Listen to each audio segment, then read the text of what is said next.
Hi guys, it's me ShazzaHD and welcome to a very special video where, because this weekend is the 1000th Grand Prix in Formula 1 history, tonight I'm going to be counting down what are the top 10 greatest races of all time and then ultimately revealing what is for me the best Formula 1 Grand Prix there has ever been. There is going to be some controversial choices in today's video and maybe some races that you've never seen or never even thought of before are going to be in this top 10, and it's definitely going to surprise you what my top 10 is.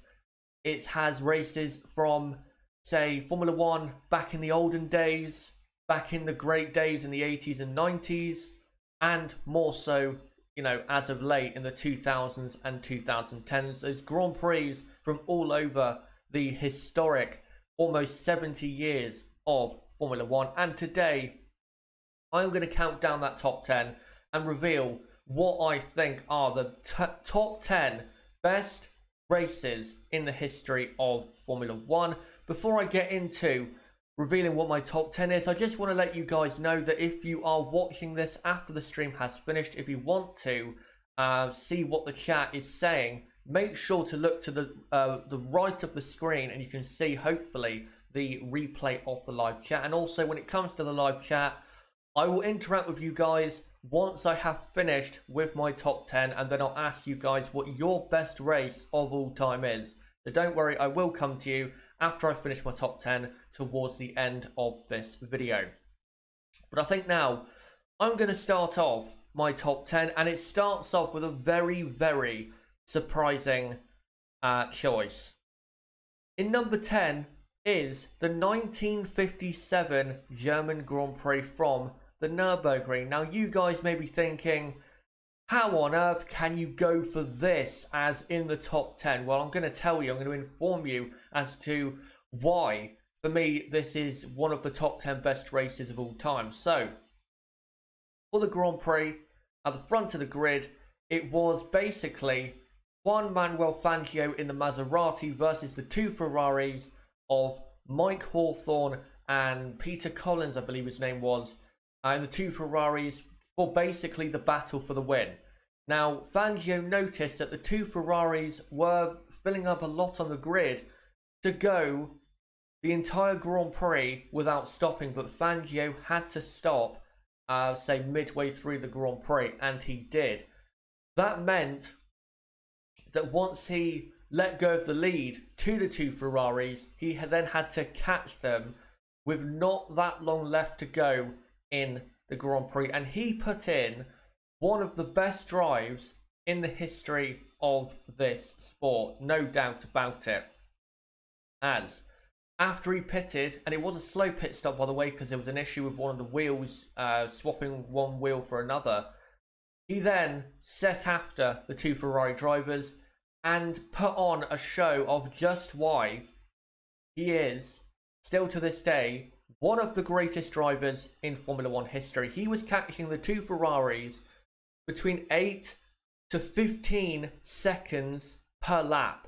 Now, I know the Nürburgring is a long lap, very long lap, compared to anything else that's been on the Formula 1 calendar in the entire history. But to catch a car by 8 to 15 seconds per lap is truly mental. It's absolutely mental to do such a thing. And also, he broke and re-broke the lap record 9 times and did that 7 times in a row at one point. This was easily his best driver. Then eventually he caught up to Hawthorne and Collins, passed them both, and went on to win the German Grand Prix, and even came out and said after he won this race that this was his best drive in his entire career, and he said that he didn't think he'd ever be able to drive as good as that ever again. And he actually retired from Formula 1 about a year later because he knew that it was impossible for him to drive as well as he did in that Grand Prix. And for me, the reason it's in the top 10 is because of just how he caught the two Ferraris, how he did it, you know, re-breaking the lap record, the amount of times he did, the amount of seconds he took out of them per lap, and then passing the two Ferraris was a brilliant thing because the Nürburgring is a very tight track and very dangerous, only with one car, never mind two cars going for position, or rather racing for position. So for me, it has to be in the top 10. I actually think this race doesn't get talked about enough. For me, this is one of the definitely top 10 best races of all time. Put it number 10. There's definitely better races than this, but for me, this has to be in the top 10. One of the best races for me that there's been probably in the early days of Formula 1. But in number 9, we have the classic title deciding race of the 1989 Japanese Grand Prix, famous of course for only one thing. Now the reason for me this race was so good was because it really showcased and summed up the rivalry between Alain Prost and Ayrton Senna. So on the grid, Senna was on pole from Prost. Prost got into the lead, and Senna, who was behind in the championship, had to go for it anyway, but now he absolutely had to give it everything he had, and he did. He caught up to Prost, and then we entered a fantastic duel between these two drivers, the two best drivers in Formula 1 at the time. And eventually, of course, Senna went for the move down the inside at the final chicane. And we had probably one of, if not the most famous moment in Formula 1 history, where Senna collided with Prost. Prost retired on the spot, but Senna continued around with a broken front wing and then pitted one lap later for the new front wing. Came out in, I think, 3rd or 4th place, and then got into the lead of the race by passing Alessandro Nannini for the win. He won the Grand Prix and thought that the championship was his, but then of course the stewards disqualified him wrongly for going through the chicane and apparently gaining an advantage when we all know he did not. But for me, this race was just so good because of the drama between Senna and Prost, and also because of the battle they had the laps before they crashed, where they were so close on lap time, so close to each other. And eventually, of course, it all came to a head, and everything that happened after lives on in Formula 1 history. And for me, the 1989 Japanese Grand Prix is one of the most famous, if not one of the most best, title deciding races there has ever been. It was so dramatic, and I think we would all love to have something like this again. In number 8, I've gone for the 2000 Belgian Grand Prix. A similar kind of race except for the crash between Senna and Prost. What we had here was again two title rivals going head to head in an epic battle. Now, the race started actually under the safety car because it was raining. It shouldn't have started under the safety car. The reason it did was because the last time it rained at Spa for Formula 1, we had that famous massive pile-up at turn, or the exit of turn 1 going up to Eau Rouge. Massive pile-up, I think about 13 cars in that accident. That's the reason they started the race under the safety car. Then it came in, Hakkinen, who got pole in qualifying, led the pack away.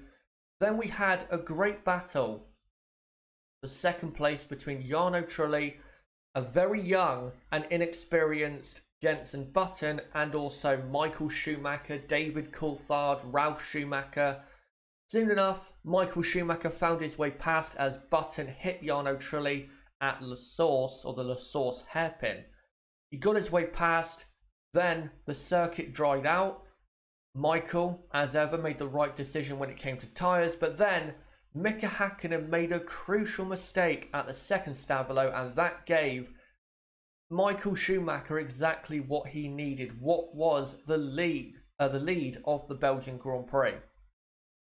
And now at this point, because of the way the championship was at the time, with Michael leading going into that Grand Prix, Mika knew he had to do one thing. He had to go out there and go for it and somehow, some way pass the great man on track. And It was, for Mika, a very, very tough ordeal. Michael was blocking all over the racetrack. Häkkinen was so frustrated because he just could not find a way past Michael Schumacher. But eventually, he got his chance in that famous pass and probably the best overtake of all time, where on the Camel Straight, Mika Häkkinen was right behind Michael Schumacher, right in the slipstream, looking like he was going to make a pass, but then they came across the back marker in the BAR Honda of Ricardo Zonta. Now, Häkkinen saw his chance because he thought, right, I'm going to do the opposite to what Michael does. If he goes to the left, I will go to the right, and that's exactly what happened. Michael went left onto the racing line, past the back marker. Häkkinen went to the inside of Zonta and then dived down the inside of Michael Schumacher and took over the lead. And again, that overtake was, for me, one of the best overtakes, if not the best overtake we've ever had in the sport. And it really summed up what a Grand Prix that was. A fantastic Grand Prix, a race-long battle basically for the lead of the race between Mika Häkkinen and Michael Schumacher, the two best drivers in Formula 1 at the time by an absolute country mile. And that battle really summed up the rivalry of these two. They never really had a controversial moment or a big crash or really any crash. Whenever these two raced each other, it was always very hard and very fair. And that's exactly how this battle played out. And for me, it has to go down in the top 10 because of that battle and just how the race unfolded, leading to this famous pass. In number 7, I have gone for an interesting choice, a choice that maybe you guys were not expecting. I have gone for the 1990 Mexican Grand Prix. The reason I've gone for this race is because this race had really everything, and it ebbed and flowed as the race went on. You never really knew who was going to win the Grand Prix, as there was many contenders for the win, such as Senna, Berger, Prost, Mansell, Piquet. They all had a great chance of winning this Grand Prix, and they all featured strongly in this race. At the start of the race, you had strong racing between, you can see there on the screen, the two Williamses, the two McLarens. But then, as the race went on, we then got some very famous and shocking and dramatic moments at the end of the Grand Prix. Basically, Ayrton Senna, who started on pole and was leading the race, tried to go the whole race without stopping. Meanwhile, Prost and Mansell had stopped and were looking after their tyres better than Ayrton Senna. And then they caught up to Ayrton Senna, and they both brilliantly passed him at the start of the lap. Prost passed him down into turn 1 with about 10 laps to go. And then Mansell passed him very soon after. Then Ayrton Senna got a puncture because his tyres were basically bald and completely dead, and he then retired from the Grand Prix. But it wasn't over then, because Gerhard Berger, out of nowhere really, came steaming down the inside of Nigel Mansell at turn 1 to take second place away from Mansell, but he did it in a very rough manner. A manner that Mansell was not approving of, and then Nigel, who was very angry, went zooming after Gerhard Berger and then completed that great overtake around the outside at the Peraltada with about 2 or 3 laps to go.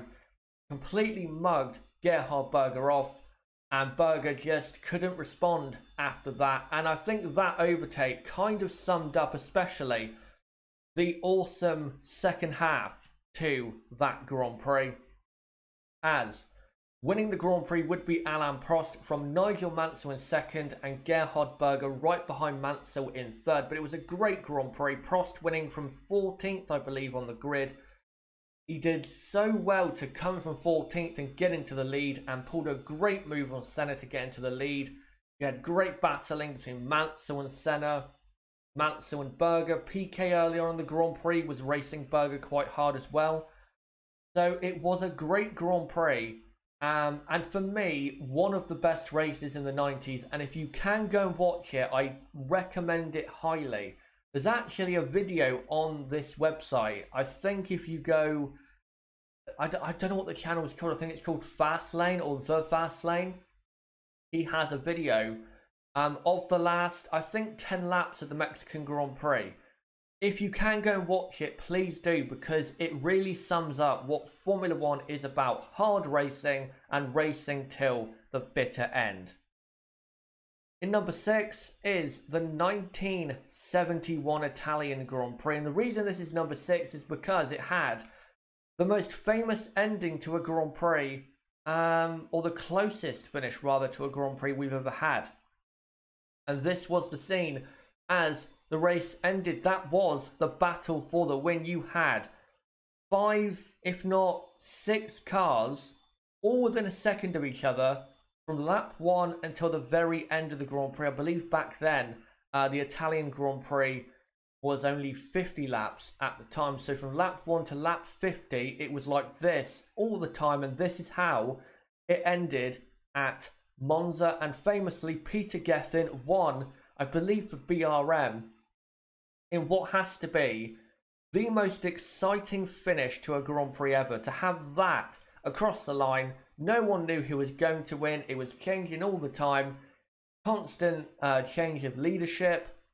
Eventually, though, Peter Gethin came out on top in an epic battle for the lead that lasted all race long. And it has to be in there because of how that battle developed as the race went on. And also has to be in there because of the end of the Grand Prix, where you had this famous shot of the cars coming across the line. It has to be in there.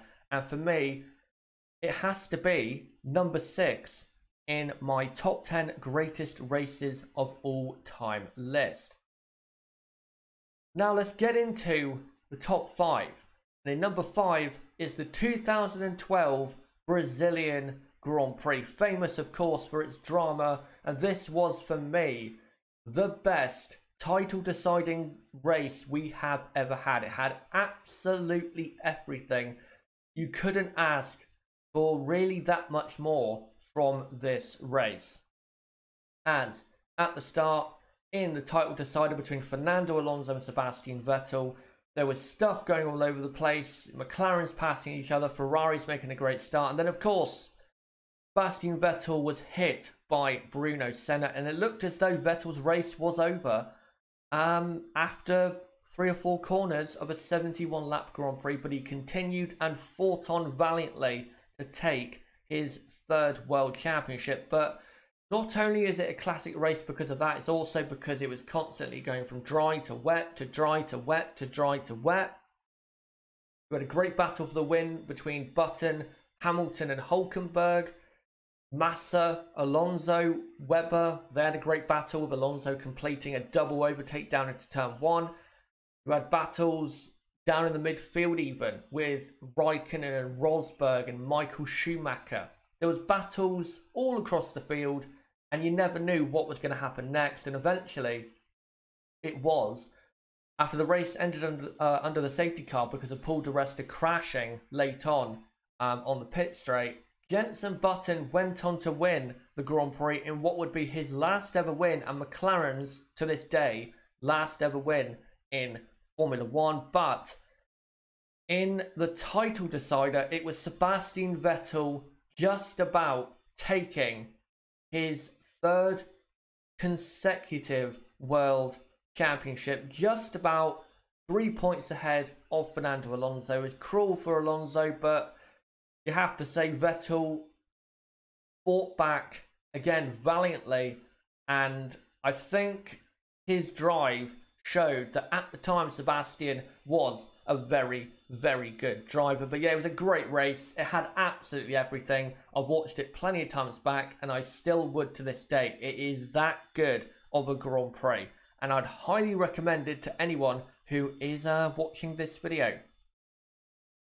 In number 4, we have the 2008 Monaco Grand Prix. The reason I've gone for this is because I have to include a Monaco Grand Prix in this top 10 because there's been so many classic races at Monaco. But I've gone for the 2008 race because it was held in the wet, but because really the reason it's in the top 5 is because of just how the race unfolded. It was dramatic, really, from start to finish. The first few laps for the drivers was so tough. Monaco is hard enough in the dry, but in the wet it can be at times impossible to drive. We had plenty of battles for position between Renaults and BMWs. You had the Ferraris and BMWs at the front having a battle with also the McLaren of Lewis Hamilton. There was plenty of battling all race long. You had surprise people in certain positions, like Adrian Sutil eventually got up to P4 in a Force India. That was Force India's first ever Monaco Grand Prix. But yeah, the racing was great. It really showcased, though, for me, the skill of F1 drivers, because there wasn't actually that many retirements. There were plenty of drivers that did have an accident but did not retire, but there were not that many retirements from this Grand Prix. And for me, it did really showcase why F1 drivers are some of the most skilled people on this planet. To drive around Monaco for about 76 laps, that's how long the Grand Prix went. To drive that track in those conditions for that long without making a mistake, or not making a mistake that's big enough to result in retirement, you have to be a super good driver. And there were so many great drivers that day. Lewis Hamilton brilliantly won that Grand Prix. Kubica was great. Massa not so good, but he still was pretty good. And then we had other great drivers having a great race, such as Webber, Vettel, Barrichello, I think Alonso as well. And I think for me, this is the best Monaco Grand Prix we have ever had. And I think it rightfully sits at number 4. At number 3, maybe a bit of a surprise, but if anyone does remember this race, I don't think it will be a surprise. At number 3 is the 1999 European Grand Prix from the Nürburgring. This race is a classic, absolutely no debate to be had about it, because first off, qualifying was very exciting, and we had a very unusual grid. You had a Jordan on pole position, the 2 McLarens, second and third, then you had a Williams behind, and you had different cars that you don't normally see behind, such as a Prost and cars like that. It was a very weird grid, and weird also start to the race, as we had a big crash at the start between Damon Hill and a Sauber. I don't know if it was a Lacey or Diniz, but it was a Sauber. And then we settled into the Grand Prix. There was plenty of close racing up until it started to rain. And that's where this race turns into classic, because we had, after the rain started, we had so many different leaders of the Grand Prix. Frentzen was leading, then after his first pit stop, his engine died straight away. Coulthard was then leading, but then he made a mistake and hit the barrier. Then Ralf Schumacher was leading, but then had a flat tyre. Fisichella was then leading, but then spun off at one of the top chicanes at the track. And then eventually, out of nowhere, the good old boy that he is, Johnny Herbert, got into, somehow, the lead of the Grand Prix, and he went on to win the 1999 European Grand Prix in Stewart's first and only win in Formula 1. It was a fantastic day for the team, and it really summed up for me just how crazy this Grand Prix was, as Herbert, I think, started from about 14th on the grid, and he never really did look like he was going to win the race. He just continued, didn't make mistakes, and got into the lead. But with the amount of different leaders we had, the wheel-to-wheel racing we had at times, especially at the end when Hakkinen and Eddie Irvine, who were contending for the championship at the time, with the way they were coming through the field, that was also great to see at the end. But again, because of the different leaders, the drama, the chaos, that we had at the start, and also with the different leaders, and then the rain coming down, then it drying up. You didn't really know what tyres to be on. It had everything. It had absolutely everything. And I think this race, honestly, is probably the best endorsement for a race at the Nürburgring being back on the calendar, because that track does tend to produce some unusual results, and I think this was for sure one of them, as Stewart won the race and finished in third with Rubens Barrichello. In second, the 2011 Canadian Grand Prix. Now, of course, this race, especially for newer fans, is an absolute classic because it was a wet race, almost from start to finish. It did dry out with about 20 laps to go in this Grand Prix, but it was mostly a wet race, and at times it was impossible to drive at this track. This track, the Circuit de Gilles Villeneuve, is hard enough on a beautiful summer's day. In the rain, it can be at times impossible, and it was at times impossible for some of the drivers. The race did start under the safety car, slightly controversially because people felt as though there wasn't enough rain for there to be a safety car, but once the safety car came in, I think it was kind of proved that the safety car should have really started that Grand Prix, because we then immediately had a collision between Lewis Hamilton and Mark Webber.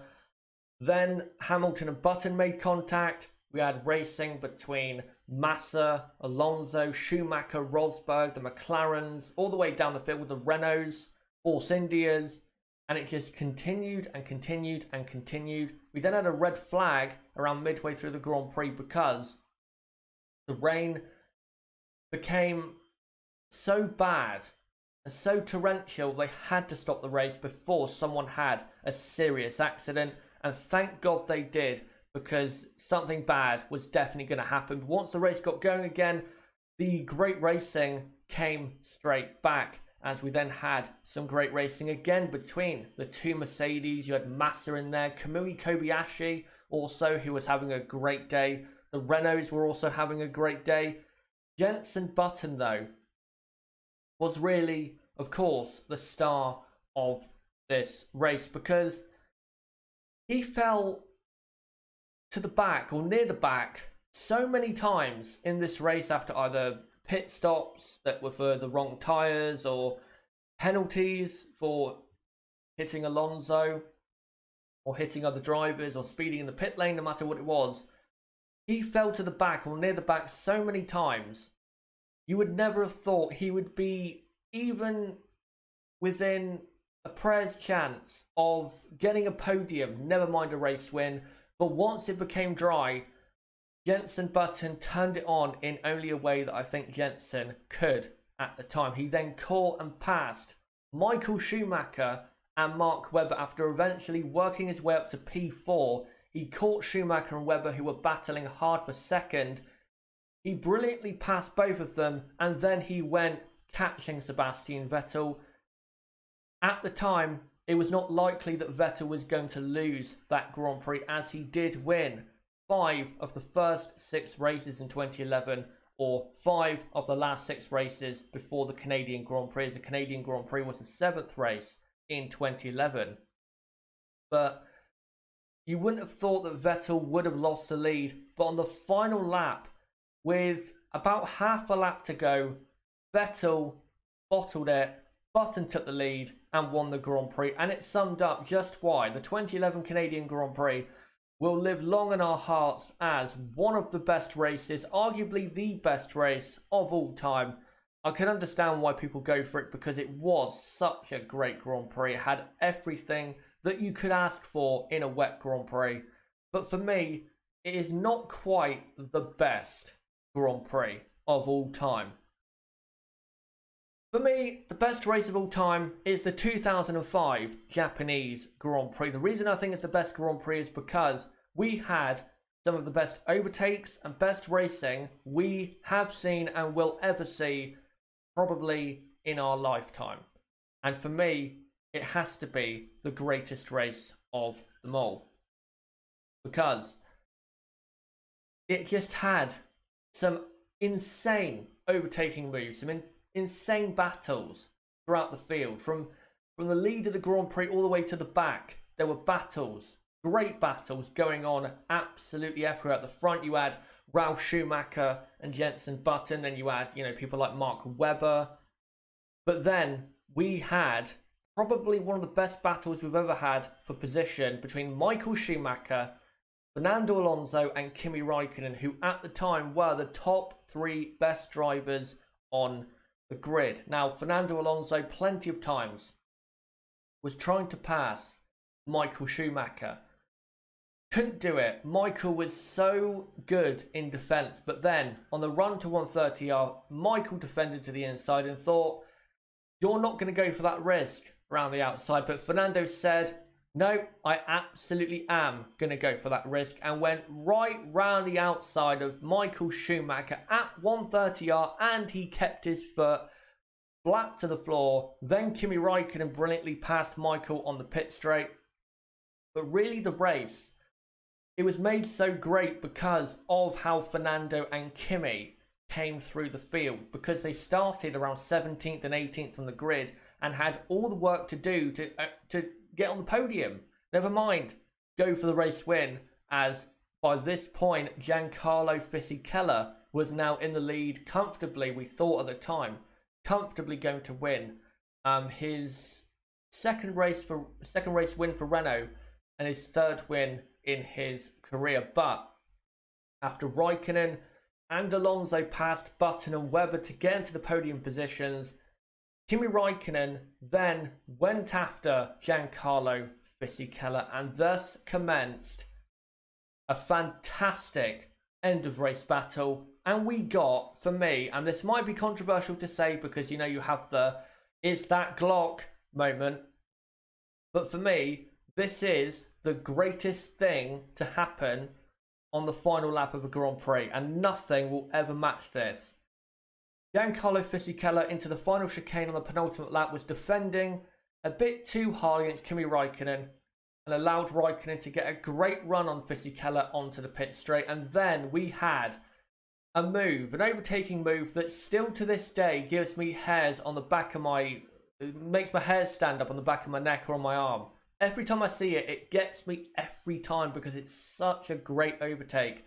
He went right round the outside on the final lap of Fisichella into turn 1 and won the Grand Prix after that. And for me, again, might be controversial to say, but I think that is the best last lap moment of all time. People will say the is that Glock moment from the 2008 Brazilian Grand Prix. For me, it's not as good as this. This is the greatest race of all time for me, and it had the greatest last lap moment of all time for me. And I will never, unless I see a race, in the next, 10 or 20 or 30 years, I don't think I'm ever going to see a race ever as good as this. I don't think I will. And I don't think I'll see a last lap moment as great as this overtake. It was such a great overtake. And I'd love to see a race like this again, played out in the current way Formula 1 is. But yeah, for me, the 2005 Japanese Grand Prix is the best. And if you have not seen that Grand Prix, you are doing yourself a disservice. You have to go and watch this race. It is. If you don't agree it's the best race, you cannot deny it's one of the best races of all time. But for me, it is the best race of all time. But before I go, guys, right now in the live channel and also the comments section down below, let me know right now, what is your greatest race in Formula 1 history?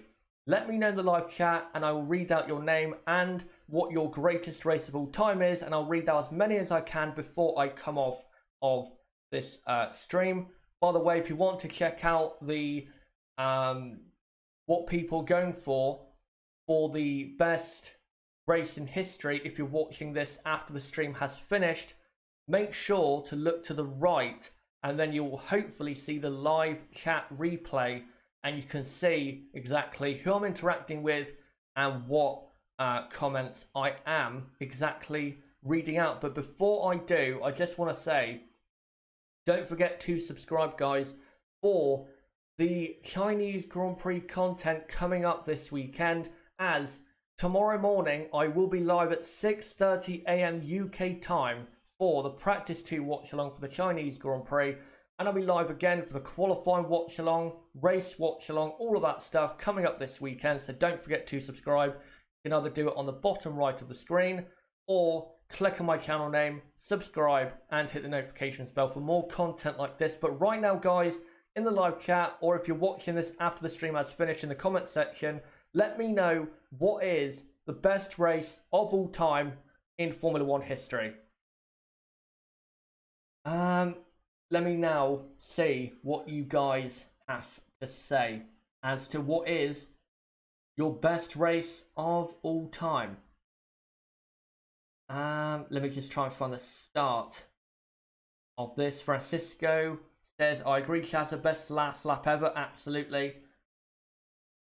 Right, so here we go. So Annette says 2005 Japan. Kim Utah, I think it is, says Sao Paulo 2007. Mr. Random Guy says the 2007 European Grand Prix. I don't know if he's going for that as his best ever. I think he is going for that as his best ever. JS says 2019 China. Crystal Racing says 2005 Suzuka, no ifs or buts. Absolutely. I don't think many people out there can rank this race outside. If you're not going to rank it as the best, I don't see how you could rank it outside the top three. I don't see how you could. I honestly don't see how you could. So Rugara says Japan 2005. Ultraman says Malaysia 2012. That was a great race, of course.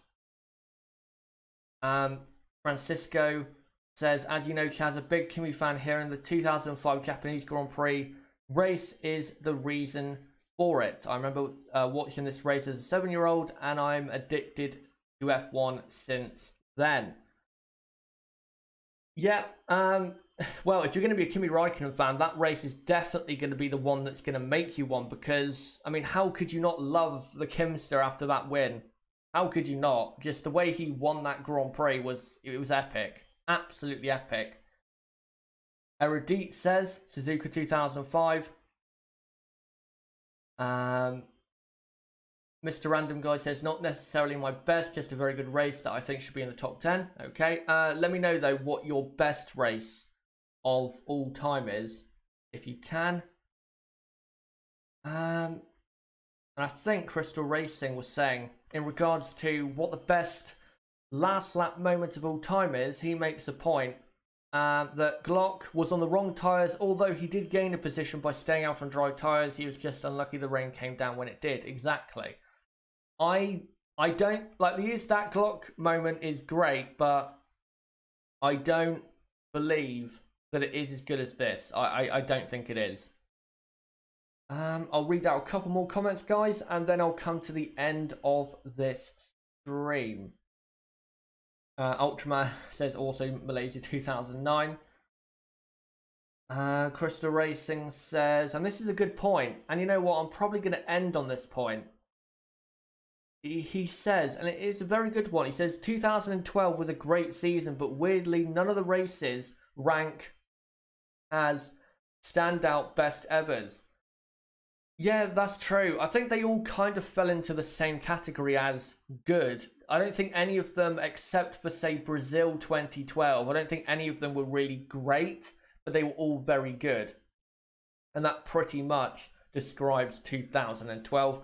But guys, thank you for watching this video and counting down with me the top 10 best races of all time. Again, if you're watching this after the video has gone up as a stream, let me know what your top 10 best races of all time is, and also make sure to let me know what your best race of all time is in the comment section down below. Like this video, and also don't forget to subscribe for more content like this. I'll be live tomorrow morning, 6:30 AM for the 2019 Chinese Grand Prix, so make sure, or practice 2 for the Chinese Grand Prix I should say, 6:30 AM Come along for that and we'll enjoy practice 2 together, which is going to be very interesting tomorrow morning. So don't forget to subscribe for that. Either bottom right of the screen, you can do it right there, or click on my channel name, subscribe and hit the notifications bell.